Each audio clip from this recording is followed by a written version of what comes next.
What's poppin', people? It's Eric Joe back with another Magic the Gathering video. This time we're going to be looking at all the black cards. This is our limited set review. Not really looking at constructed, but I might throw in a few things for constructed here and there. We're doing all the black cards this time. Last time we did blue. This time we did blue, and then the time before that we did white. And we're going to try to do all the cards. So let's just hop right into it. First is Alchemist Gift. For a black, it's an instant at common. Target creature gets +1/+1 and gains your choice of Death Touch or Lifelink until end of turn.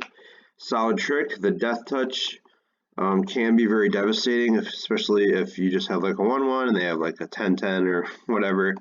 Death Touch can be good. Lifelink can be good. Just a solid trick, and it doesn't ask much for you. Just a black mana, so it's just a C. Next up, we got Archfiend's Vessel. For a black mana, it's a 1/1. Creature, human cleric at uncommon, has lifelink, and when Archfiend's Vessel enters the battlefield, if it entered from your graveyard or you cast it from your graveyard, exile it.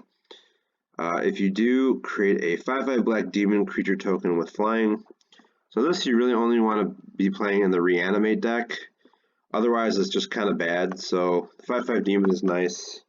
I would only play it in the Reanimator deck though. So I think I'd give it like a C-, and then like in a regular deck, and then if you can get the, well, it's actually like a D+ in a regular deck, and then if you can get the reanimation going, it's like a C+. So it's between D+ or C+. Next up, we got Bad Deal. For 4 black is a sorcery at uncommon. You draw 2 cards, and each opponent discards 2 cards. Each player loses 2 life. So this one is a 4-for-1 because you draw 2, they discard 2, and then you get some bonus with everybody loses 2 life. You could possibly only get a 2-for-1 by you drawing 2 cards. They might not have any cards in their hand, but this does get you there. 6 mana is a ton, but it's probably not that hard to get to it in this format. It doesn't seem like a particularly fast format. So yeah, I do like Bad Deal. It's actually kind of a good deal. You get some good card advantage out of it. So it doesn't affect the board though, so I can't really rate this any higher than a C. Next up, we got Blood Glutton. For 4 and a black, it's a vampire at common. 4/3 lifelink. So it's a high-powered lifelinker, which is pretty nice, but it dies to all the removal. This is, I mean, it's okay, and then goes good in the life gain deck, obviously.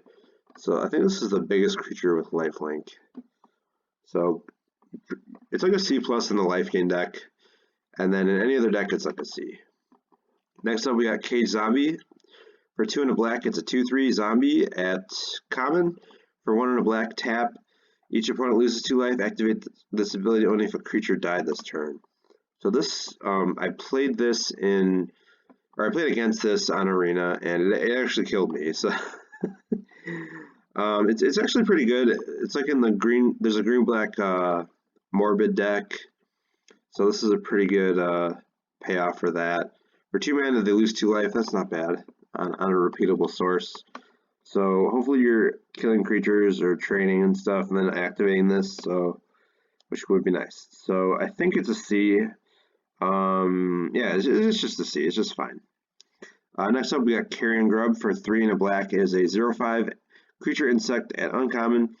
Carrion Grub gets +X/+0, where X is the greatest power among creatures in your graveyard, and when it enters the battlefield, mill 4 cards. So on its own, if you don't have anything in your graveyard, it's really bad. It's like a F. 4 mana 0/5 isn't good. But if you can get like a 4, 5, 6 power creature in your graveyard, then you're really getting there. So it's like a C+ in like a graveyard center deck.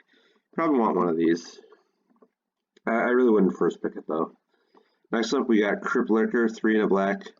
For a creature horror at common, it's a 3/4. When it enters the battlefield, you may sack a creature or discard a creature card. If you do, draw a card.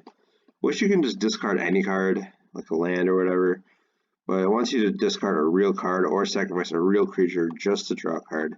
I'm not a big fan of this. I I think it's a C minus. I'm not really excited to play it. Next up, we got Deathbloom Thallid for 2 and a black. It's a creature fungus at common. It's a 3/2. When it dies, you get a 1/1 sapling. A 1/1 green sapling creature token. Yeah, this is a reprint. It's always good, especially in the like aristocraty, sacrificey deck, because it gets you 2 bodies. And that's pretty good. I think a C plus for Deathbloom Thallid, especially in like the black-red like aristocrat type deck. You'll want it there. Next up, we got Demonic Embrace for 1 black. It's a enchantment aura at rare.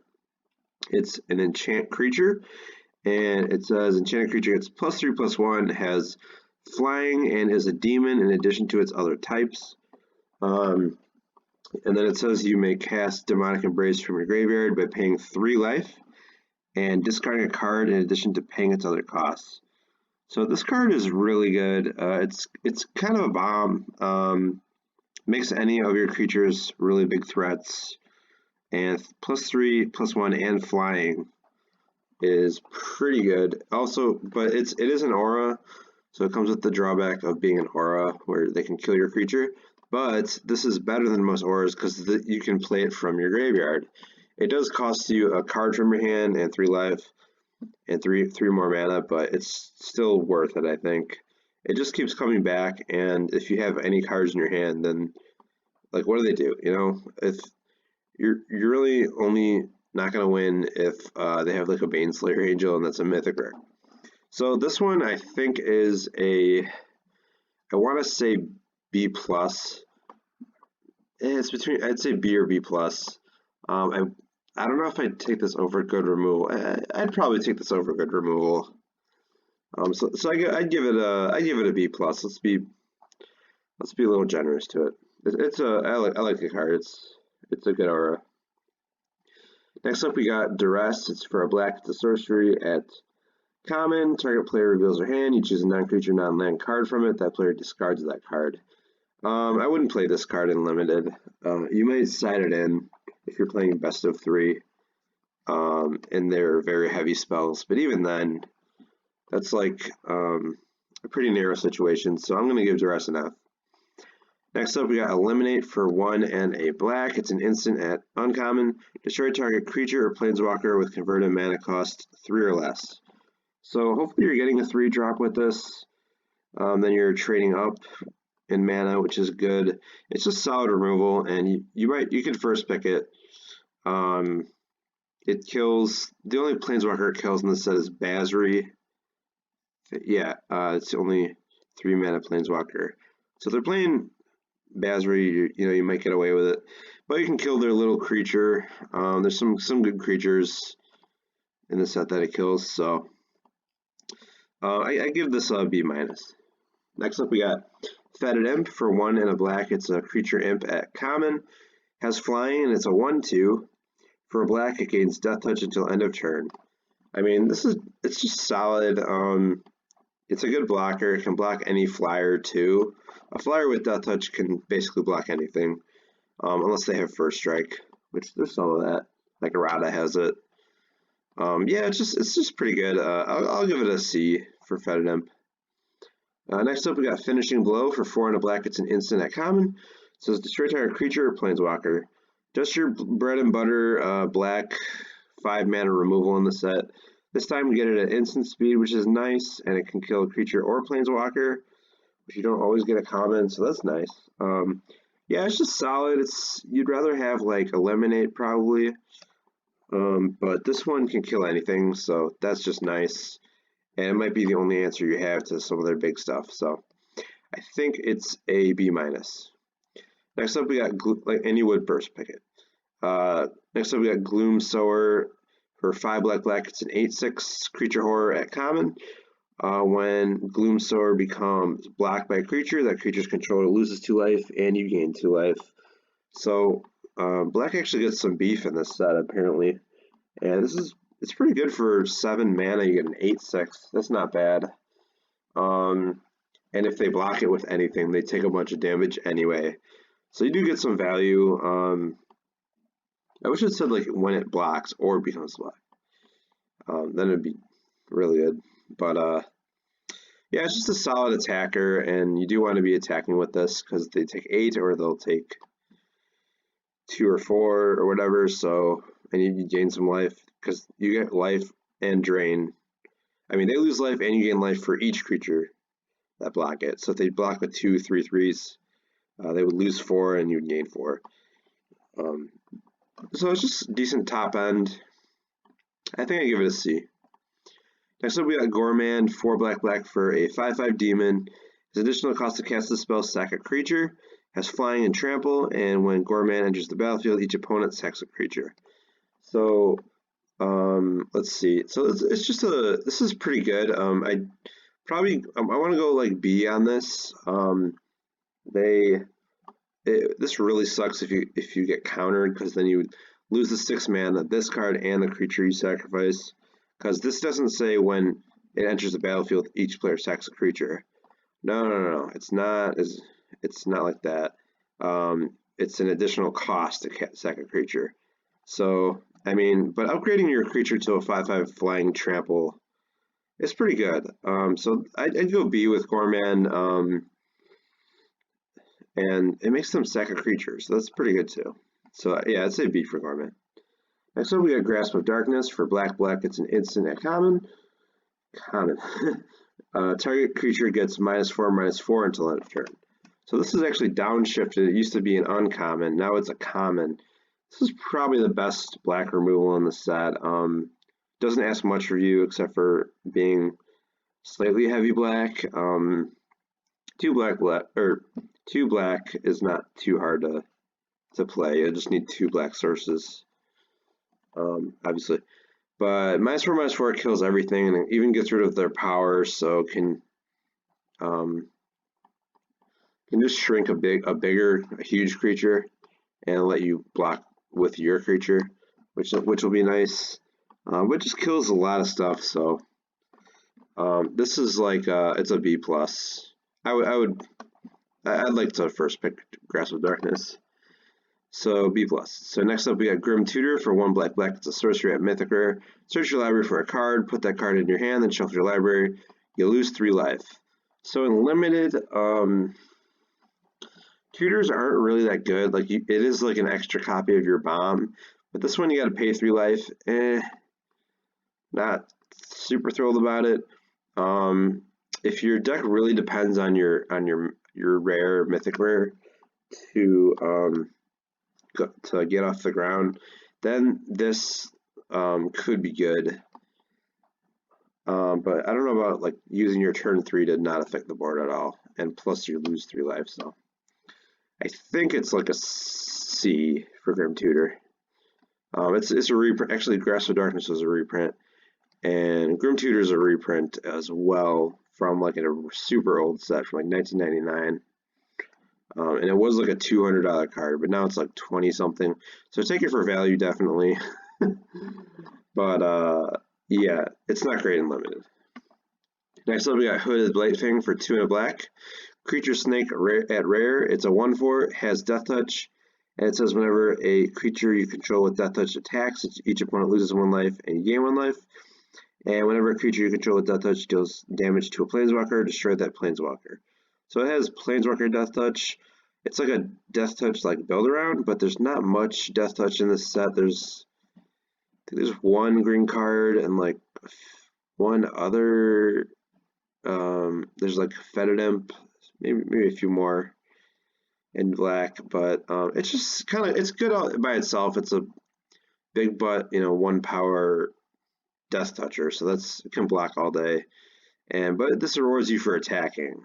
So if you have a few Death Touch cards, it's good. But if not, it's just a decent card on its own. So I think it's like a B minus. You could first pick it. I wouldn't be that happy about it, but it wouldn't be too bad. Next up, we got Infernal Scarring for 1 and a black. It's an enchantment aura at common. Enchant creature. When enchant creature gets +2/+0 and has, when this creature dies, draw a card. So this doesn't protect you actually from your creature dying in response, so then you still get 2 for 1. +2/+0 for 2 mana is not good at all, so I'd probably skip this one. I'd give this one an F. I would never play this card. Next up, we got Kaervek the Spiteful for 2 black. It's a legendary creature, human warlock at rare. It's a 3/2. It says other creatures get -1/-1. So you could definitely first pick this one and just draft, X2 and up, X2s and up. This could be really devastating against like token decks or just creatures that are trying to go wide with little creatures. Could just be a bomb in that situation. But you kind of want to try to take this early if you could, because this could be bad for you because all other creatures get -1/-1. But this can come down and just kill some stuff. It's sort of like a Goblin Chain Whirler, so I think you could first pick this, and in that situation it's like a B. But yeah, I'd first pick it and see what happens, really. Next up, we got Kitesail Freebooter at 1 and a black. It's a creature human pirate at uncommon. It's a 1/2, it has flying, and when this enters the battlefield, target opponent reveals their hand. You choose a non-creature, non-land card from it, exile that card until it leaves the battlefield. Until Kitesail Freebooter leaves the battlefield. So it's solid. It's a magnet for removal, but you do get to basically duress them, and that's solid. I'm not super excited about it. Like, I would never first pick it. It's basically a C. Next up, we got Liliana, Waker of the Dead for 2 black. It's a legendary planeswalker Liliana, mythic rare. It has 4 starting loyalty. For +1, each player discards a card. Each opponent who can't loses 3 life. And -3, target creature gets -X until end of turn, where X is the number of cards in your graveyard, just any card in your graveyard. And then -7, you get an emblem with, at the beginning of combat on your turn, put target creature cards from a graveyard onto the battlefield under your control. It gains haste. So Liliana is really good. It can make everybody discard, and you're in black, so you probably don't care, or maybe that's even an upside. It has removal on it, so if you've been filling your graveyard in black, which is easy, you can just kill almost anything, and that's solid. It says any kind of card in your graveyard, not just creatures or whatever, so that's good. Liliana is like an A-. It's not the best planeswalker in the set, but it does come with removal, and it's sort of like a bad Liliana the Veil. Because it's 4 mana and doesn't just make them sack. But it's just a good card, so I give it an A-, and I definitely first pick it.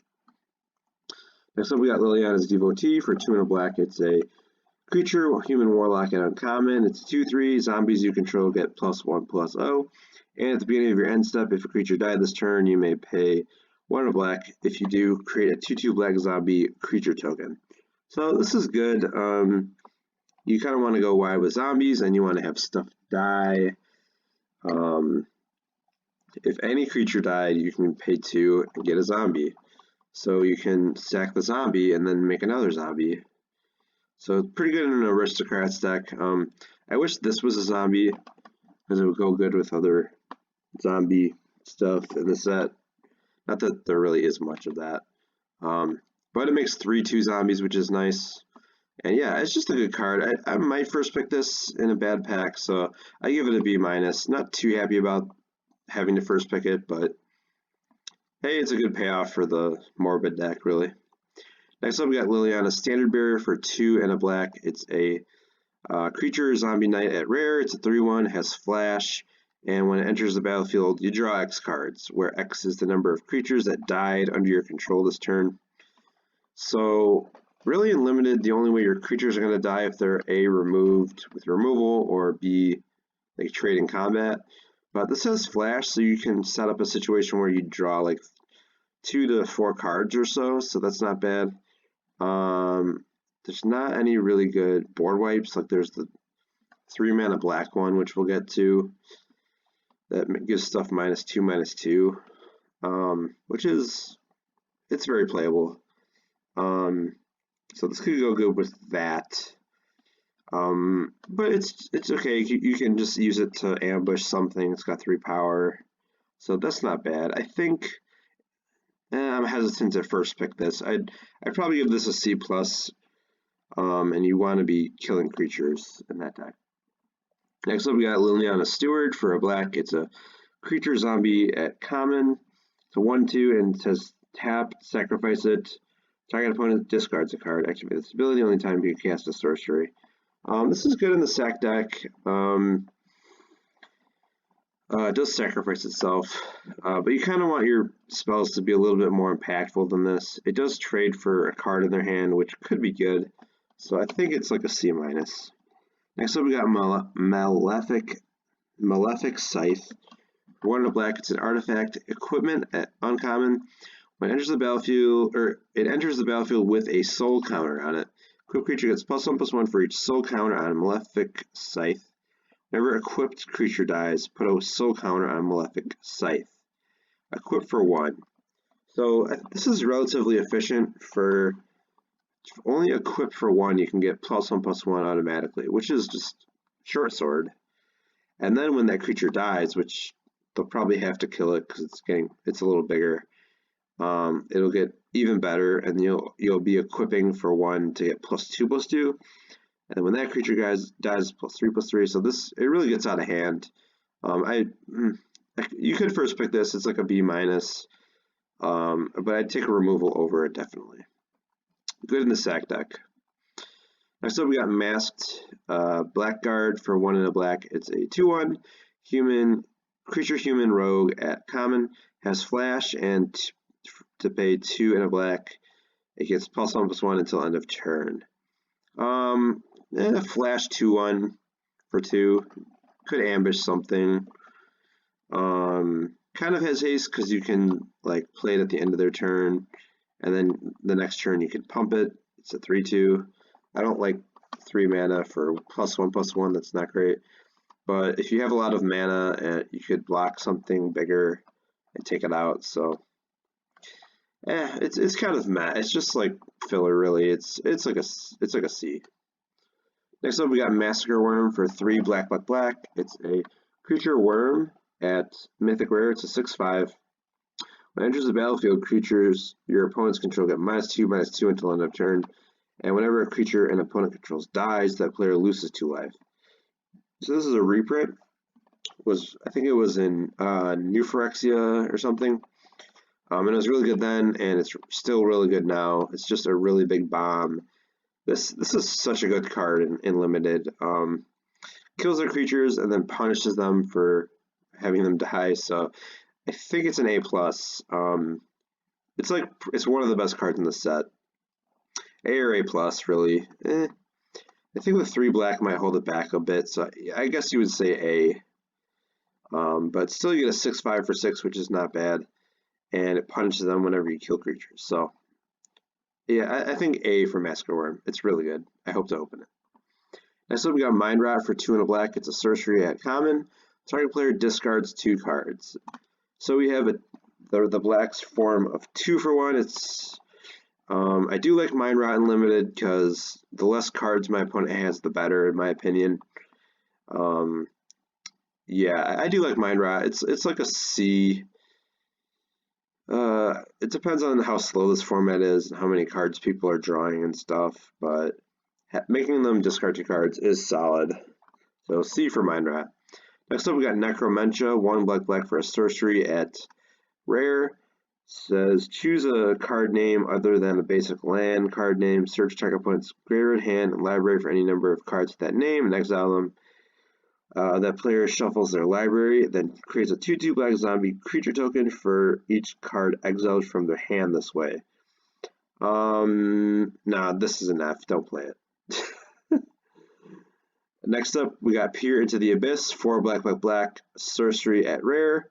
Target player draws cards equal to half the number of cards in their library and loses half their life. Round up each time. This is such a weird card. Do you want to play it on yourself? Do you want to play it on your opponent? Ooh, like it doesn't affect the board, plus it makes you lose half your life. But if you could set up a situation where, let's say your opponent's tapped out, and then you play this targeting them, and then you swing in to kill them for the rest of the damage. That could work. But it's just like a card draw engine. Like, you're going to be discarding all the cards that you just drew. Since you just played 7 mana for this, it's kind of hard to evaluate. I'd probably try to stray away from this card. It's 7 mana and doesn't affect the board, plus hurts you, so, or hurts them and helps them a lot. So it's so risky. I think this is like a D. I'd really stray away from it. But, it could be good in certain situations. Next up, we got Pestilent Haze. 1 black for a sorcery at uncommon. Choose one. All creatures get -2/-2 until end of turn, or remove 2 loyalty counters from each planeswalker. You're probably always going to choose -2/-2, and it's a decent board wipe. Be careful that you're not killing too many of your creatures, but you could set up a situation where this could, get 3 or 4 for 1, which would be excellent. So this card, you could first pick it. I think it's a B in that situation. In a first pick situation, if your rare is just trash. If your rare is Necromentia, maybe. Next up, we got Rise Again for 4 and a black. It's a sorcery at common. Return target creature cards from your graveyard to the battlefield. So we have Reanimation at common. So be prepared to see creatures coming back from graveyards. It's just solid, but you really want to have good creatures in your graveyard, so hopefully you're not just getting a 2 or 3 drop. I think this is like a C because you likely might not have anything good, but if your bomb dies, you could get it back, which is not bad. Next up, we got Sanctum of Stone Fangs for 1 and a black. It's a legendary enchantment, Shrine at uncommon. It says at the beginning of your pre-combat main phase, each opponent loses X life and you gain X life, where X is the number of shrines you control. This is probably the best shrine. For 2 mana, you get 1. You drain them for 1 every turn, which is not bad. And if you have another shrine, it's 2 life per turn, etc., etc., and it just gets out of hand really quickly. So it's everybody liked what was it called? It's like a 4 mana enchantment that drains them for 1 every turn. So it's just like a huge discount on that, which is awesome. What's it called? I can't think of it. Yeah, I mean, it's just solid. So it doesn't affect the board, but you are draining them, so it could add up. I think it's a C+. Next up, we got Sanguine Indulgence for 3 and a black. It's a sorcery at common. The spell costs 3 less to cast if you've gained 3 or more life this turn, and return up to 2 target creature cards from your graveyard to your hand. So you really want to be getting the discount. You want to really only play this in the life gain deck. But getting 2 cards from your graveyard, 2 creature cards from your graveyard for 4 mana isn't terrible. I wish it affected the board in some way, but hey, I mean, it's free value if you are gaining life, so it's good in that deck. I'd give it a C+ in that deck, and every other deck is just like a C-. Next up, we got Silversmelt Ghoul for 2 and a black. It's a 3/1 creature, zombie, vampire at uncommon. At the beginning of your end step, if you gain 3 or more life this turn, return Silversmelt Ghoul from your graveyard to the battlefield tapped. And for 1 and a black, sacrifice Silversmelt Ghoul, draw a card. So it's really good in that life gain deck. It just keeps coming back. It kind of stinks that it comes back tapped, but then it'd be like the most annoying card in your deck, or in the format. This just keeps coming back, and it can even sack itself for value. So it puts itself in the graveyard, comes back. It's just good. It's a B. You could definitely first pick it and hope to get into the life gain deck. Next up, we got Skeleton Archer for 3 and a black. It's a creature Skeleton Archer at common. It's a 3/3. When Skeleton Archer enters the battlefield, it deals 1 damage to any target. This one's kind of funny because its name is the same as its creature type. There's a few more like that, not in this set, but like Dragon Egg is a dragon egg. Yeah, you ping something, which you can easily get value for, and this could kill your opponent. I mean, if they're at 1. But Format for a 3/3 is just, you know, okay. And then 1 damage to anything is just upside, so yeah, it's like a C. Next up we got Tavern Swindler for 1 and a black. It's 2/2. Creature Human Rogue at uncommon. You can tap it, pay 3 life, flip a coin. If you win the flip, you gain 6 life. Yeah, this is good in the life gain deck. Every other turn you might gain 6 life, or you'll break even on average. She's pretty sexy too. Yeah, this is a reprint from some older set. I think it's Innistrad or something. Yeah, I like it. It's a C plus. It's a free life gain. Hopefully, triggers half the time. Flipping a coin stinks, and because you might just lose 3 life, but then you gain it back, and you're fairly happy with it. So, yeah, C plus Tavern Swindler. Next up, we got Thieves Guild Enforcer for a black. It's a creature human rogue at rare. It's a 1/1, has flash. When Thieves Guild Enforcer or another rogue enters the battlefield under your control, each opponent mills 2 cards. And then as long as an opponent has 8 or more cards in their graveyard, Thieves Guild Enforcer gets +2/+1 and has Death Touch. So Rogue Tribal, I mean, this is a rogue. There's some rogues just randomly. So yeah, I don't know about Rogue Tribal, but if your opponent has 8 or more cards in their graveyard, which you're in black and maybe blue, you could, you know, conceivably get 8 cards. Then this is a 1-mana 3/2 with flash and Death Touch, which could kill anything, which is solid.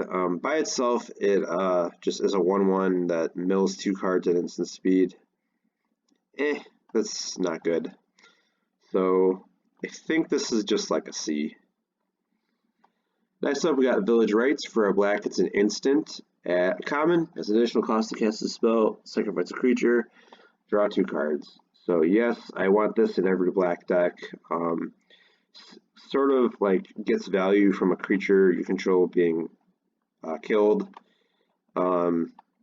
which is good. Or you can just, you know, cast it on your useless token or creature that has a Faith's Fetters on it or something.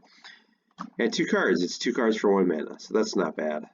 And it's an instant, so you can do the save your creature sort of shenanigans. So it's not bad. I give it a C+. Next up, we got Vito, Thorn of the Duskrose for 2 and a black. It's a legendary creature, Vampire Cleric at rare. It's a 1/3. Whenever you gain life, target opponent loses that much life. And for 3 black creatures you control, gain lifelink until end of turn. So Vito's like a B+. Really good in the life gain deck, obviously, but you don't even need to be in the life gain deck because he can make all your creatures have lifelink and he combos with himself. So that's just good. So Vito's like a B+. I wouldn't mind first picking him. Not like a bomb or anything, but they're going to be losing life really rapidly if this is on the battlefield. They just pretty much need to kill it. Next up, Walking Corpse is 1 and a black for creature zombie at common. It's a 2/2, and that's it. You know, it's a 2/2 for 2 that has a relevant creature type. You know, it's like a D+. You'd rather not play it, but if you really need playables, then you could play it, but it's nothing special. Next up, we got Witch's Cauldron for a black. It's an artifact at uncommon. For 1 and a black, tap it, sacrifice a creature. You gain 1 life and draw a card. So kind of like Village Rites, you can get value from your creature dying, or you can just sack a creature that is going to die anyway because it's instant speed. So that's solid. I think this one is like it's like a C+. You could play it and just never get value from it, which is not great. But if you're, and that means you're just probably ahead. So not too much risk in playing this card. Yep, that about does it for black. Next time we're going to look at the red cards, which will be cool. There's some cool stuff in red. I really like red in this set. So yeah, really cool set so far. I have some gameplay up. I played a draft, what's it called? A best of 1 player draft. Core Set 2021, lots of fun. Check that out. Make sure you guys leave a comment and make sure you like it and subscribe. And I'll see you guys next time. Peace.